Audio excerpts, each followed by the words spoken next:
చెప్పు ఏం పనులు అవి? వరి పండ్లు. ఏం లాభం అవి తింటే? ఇవి తింటే కిడ్నీలలో రాళ్ళు కరిగిపోతాయి.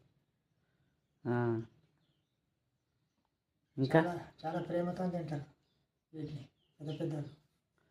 ఆహా. అట్లానే వరి పనులు అంటారా ఇవి? వరి పండ్లు ఓకే. అడవిలో దొరుకుతాయి కదా. అడవిలో చెట్లు. ఆహా. ఎట్లా కిలో ఇస్తారు? ఇవి పోతాయి 300 350 కిలో. ఆ. ఫ్రీగా దొరుకుతాయి అడవిలో? ఆ, ఫ్రీగా దొరుకుతాయి అడవిలో? అడవిలో ఫ్రీగా దొరుకుతాయి కానీ కష్టం ఎక్కువ ఇది. ఆ. ఒక్కొక్క పండు తెంపాలి చెట్టుకి ఎక్కి. ఓకే. మండలు కూడా ఇరవచ్చు, కింద కూడా పడవచ్చు.